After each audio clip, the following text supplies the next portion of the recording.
El Silmarillion de J.R.R. Tolkien.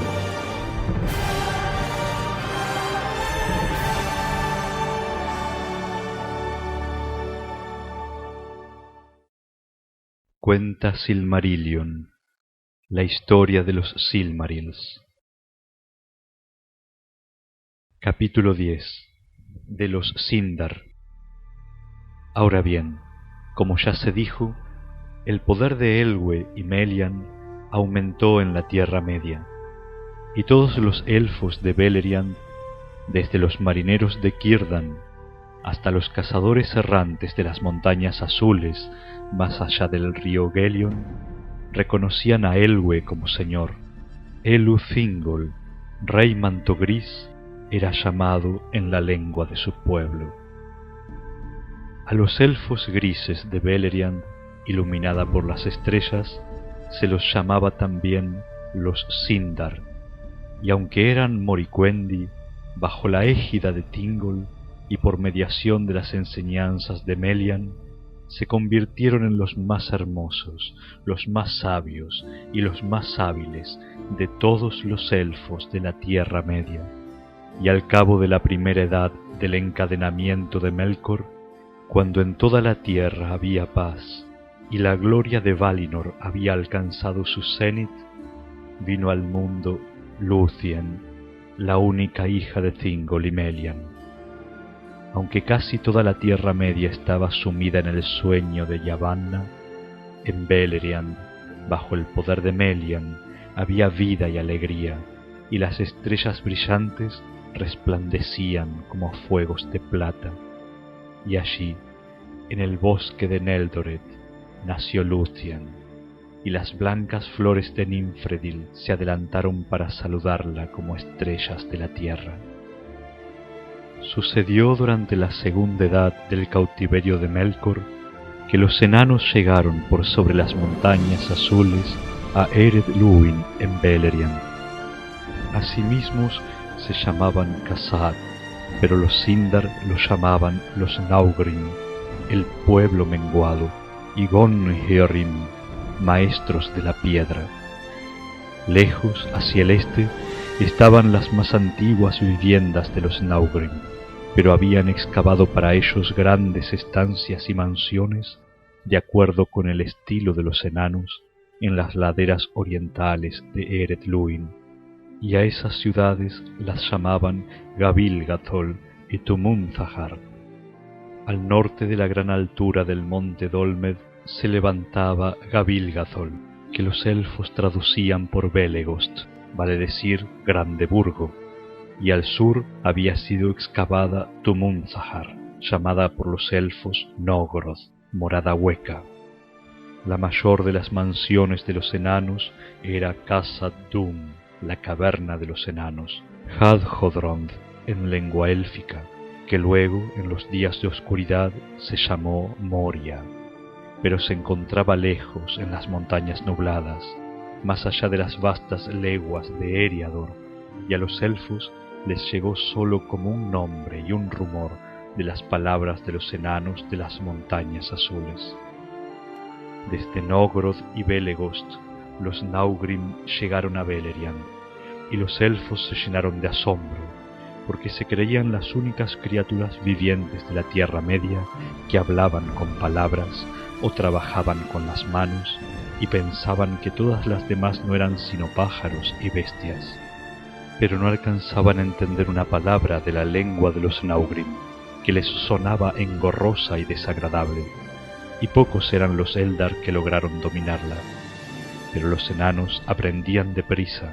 y en verdad estaban más dispuestos a aprender la lengua élfica que a enseñar la suya a los de otra estirpe. Pocos de entre los Eldar fueron nunca a Nogrod o Belegost, salvo Eol de Nan Elmoth y Maeglin, su hijo, pero los enanos traficaban con Beleriand y construyeron un gran camino que pasaba bajo las salientes del monte Dolmed y seguía el curso del río Ascar, cruzando el Gelion en Sarn Athrad, el vado de piedras, donde aconteció luego una batalla. Siempre fue fría la amistad entre los Naugrim y los Eldar, aunque el beneficio recíproco era considerable. Pero en aquel tiempo las querellas que los separaron no habían ocurrido aún, y el rey Thingol les dio la bienvenida. Pero en días posteriores los Naugrim se mostraron más amigos de los Noldor que de cualesquiera de entre los demás elfos u hombres,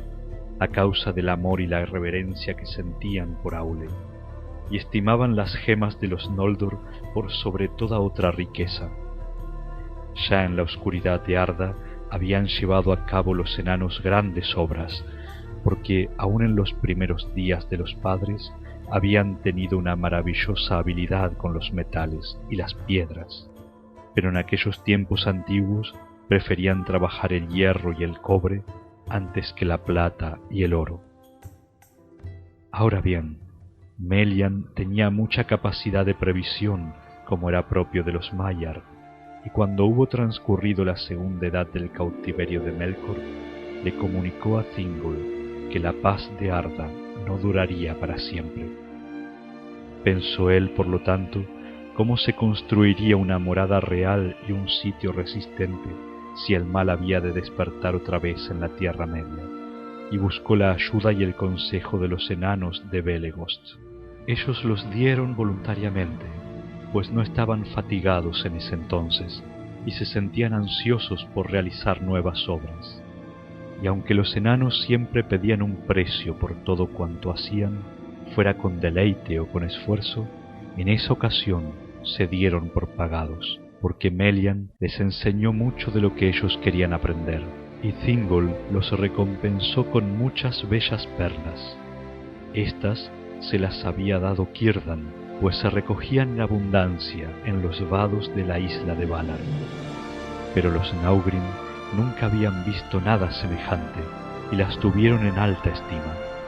Había una tan grande como un huevo de paloma, que brillaba como la luz de las estrellas en la espuma del mar. Ninfelos se la llamó, y el cabecilla de los enanos de Belegost la consideró más valiosa que una montaña de riqueza. Por lo tanto, los Naugrim trabajaron mucho y de buen grado para Thingol, y le hicieron mansiones parecidas a las de ellos, profundamente excavadas en la tierra, donde corría el Esgalduin y dividía Neldoreth de Region. Se levantaba en el medio del bosque una colina rocosa, y el río fluía debajo. Allí construyeron las puertas del palacio de Thingol, y levantaron sobre el río un puente de piedra que era el único camino de acceso.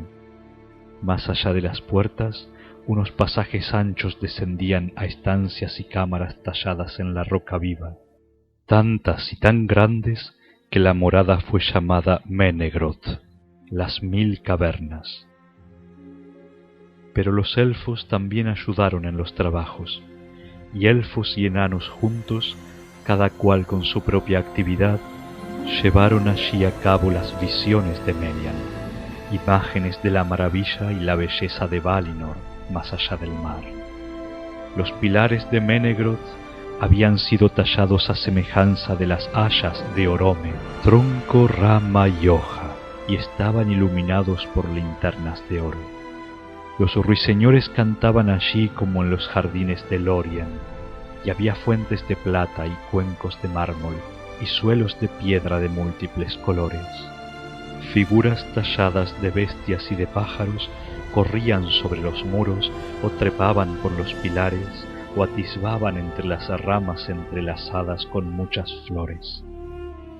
Y mientras los años transcurrían, Melian y sus doncellas llenaron los recintos de cortinados tejidos en los que podían leerse los hechos de los Valar y muchas de las cosas sucedidas en Arda desde un comienzo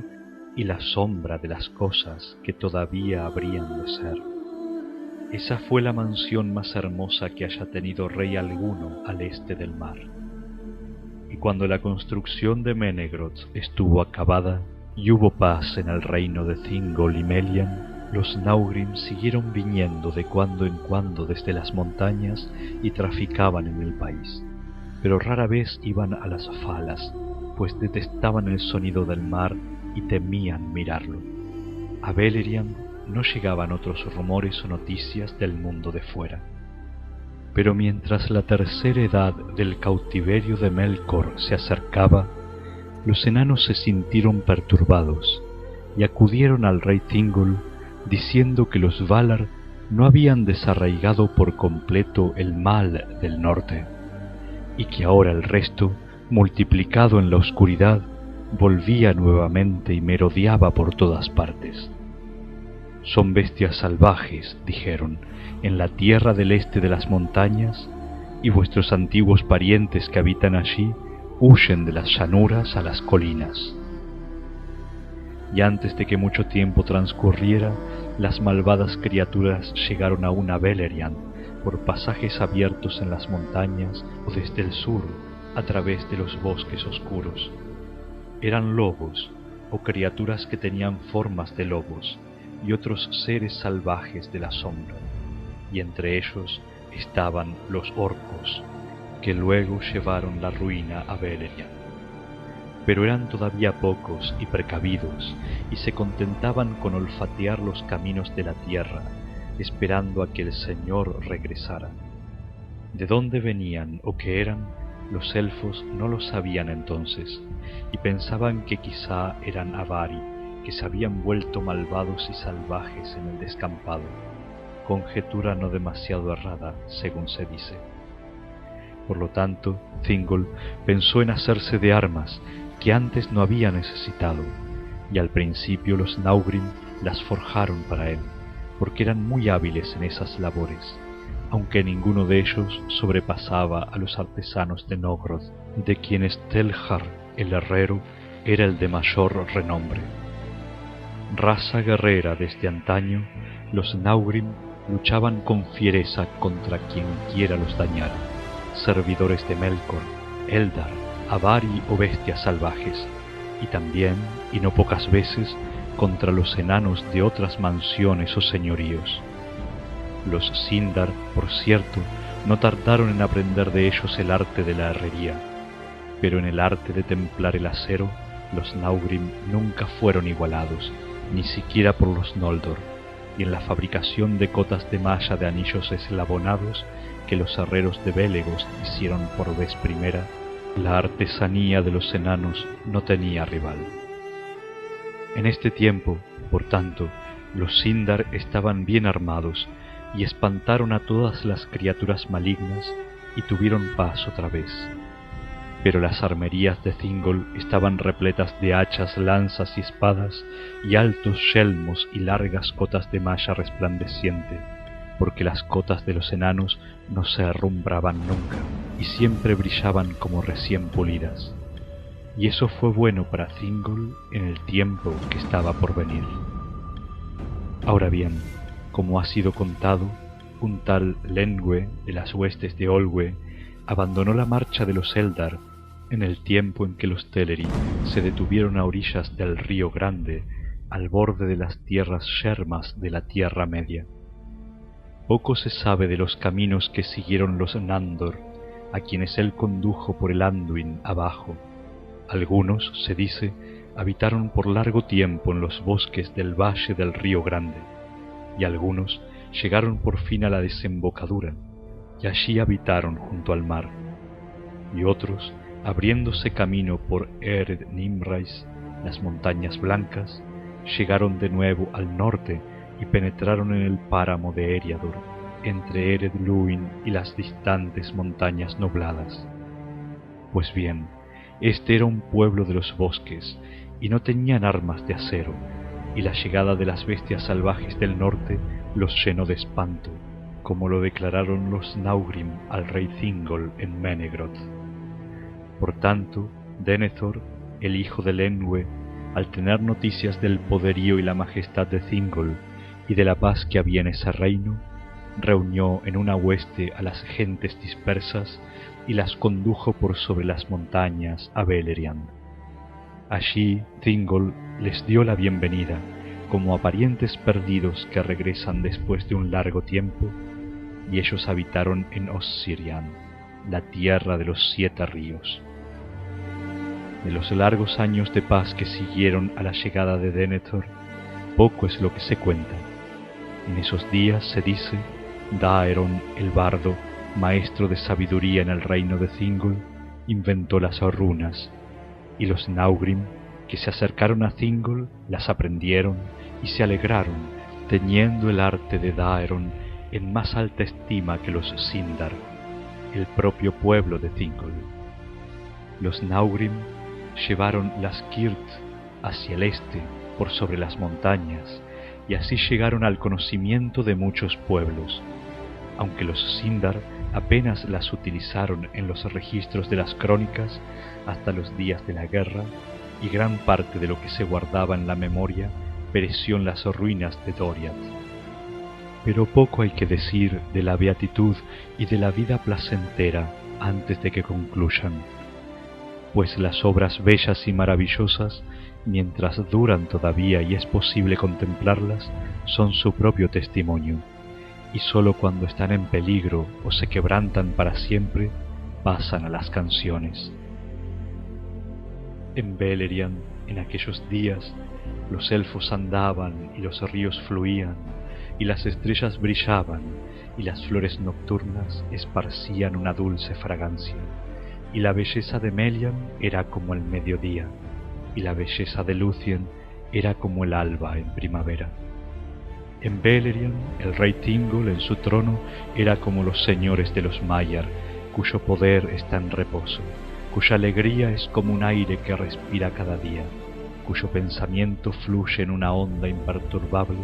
desde las alturas a las profundidades. En Beleriand todavía a veces cabalgaba Orome el Grande, que pasaba como un viento por las montañas, y el sonido del cuerno descendía desde la luz distante de las estrellas. Y los elfos temían el esplendor del rostro de Orome y el estrépito de la carrera de Nahar, pero cuando el eco del Valaroma resonaba en las colinas, sabían que no había criatura maligna que no huyera lejos. Pero ocurrió al fin que el término de la beatitud se aproximaba y el mediodía de Valinor declinaba hacia el ocaso, porque como se dijo y es conocido de todos, pues está escrito en los libros y ha sido cantado en múltiples canciones, Melkor hirió a los árboles de los Valar con la ayuda de Ungoliant, y huyó y volvió a la Tierra Media. Lejos al norte ocurrió la disputa entre Menegroth y Ungoliant, pero el eco del gran grito de Morgoth resonó en todo Beleriand, y el pueblo se sobrecogió de miedo, porque aunque no sabían lo que presagiaba, creyeron oír al heraldo de la muerte. Poco después, Ungoliant abandonó el norte y llegó al reino del rey Thingol, envuelta en un terror de oscuridad, pero fue detenida por el poder de Melian y no entró en Neldoreth, y moró largo tiempo a la sombra de los precipicios, donde Dorthonion descendía hacia el sur, y esas cimas fueron conocidas con el nombre de Ered Gorgoroth, las montañas del terror, y nadie osaba ir por allí ni pasar cerca de ellas. Allí la vida y la luz perecían, allí todas las aguas estaban envenenadas. Pero Morgoth, como ya se dijo, volvió a Angband y la reconstruyó, y por encima de las puertas levantó las torres pestilentes de Thangorodrim, y entre los portales de Morgoth y el puente de Menegroth había 150 leguas, una distancia larga, pero aún demasiado corta. Ahora bien, los orcos que se multiplicaban en la oscuridad de la tierra crecieron en fuerza y ferocidad, y el oscuro señor de todos ellos los inflamaba con deseos de ruina y muerte, y salían por los portales de Angband bajo las nubes que Morgoth enviaba por delante, y marchaban en silencio a las altas tierras del norte. De allí un gran ejército avanzó de pronto sobre Beleriand y atacó al rey Thingol. Ahora bien, en aquel vasto reino, muchos elfos erraban libres por el descampado o vivían en paz en pequeños clanes apartados entre sí, y solo en torno a Menegroth En medio de la tierra y en el país de los marineros a lo largo de las palas había numerosos pueblos. Pero los orcos descendieron sobre ambos lados de Menegroth y desde los campamentos del este, entre el Kelon y el Gelion, y saquearon a lo largo y a lo ancho vastas extensiones de las llanuras occidentales entre el Sirion y el Narog, y Thingol quedó separado de Círdan en Eglarest. Por tanto, convocó a Denethor, y los elfos vinieron en gran número de Region, más allá de Laros y de Osirian, y libraron la primera batalla de las guerras de Beleriand. Y el ala oriental del ejército de los orcos quedó atrapada entre las huestes de los Eldar, al norte de la Andram, y a mitad del camino entre el Aros y el Gelion, y allí fueron completamente derrotados. Y los que corrieron hacia el norte, huyendo de la gran matanza, fueron recibidos por las hachas de los Naugrim que salieron del monte Dolmed. Pocos en verdad volvieron a Angband, pero la victoria les costó cara a los elfos, pues los de Osirian tenían armas livianas y no eran rivales para los orcos, que iban calzados de hierro y con escudos también de hierro y espadas de hoja ancha.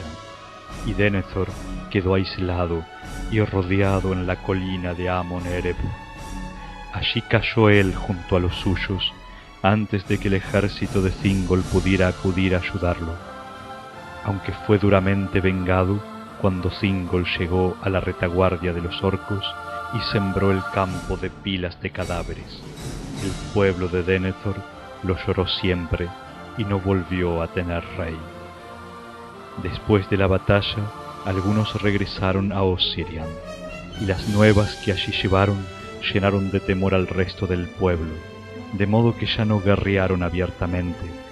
sino que se atuvieron a la cautela y el secreto, y fueron llamados los Laiquendi, los elfos verdes,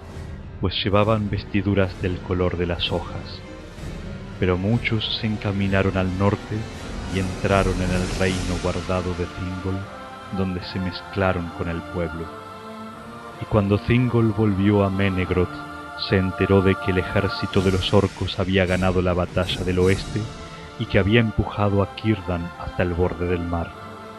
Por tanto, reunió a toda la gente de las fortalezas de Neldoreth y Region,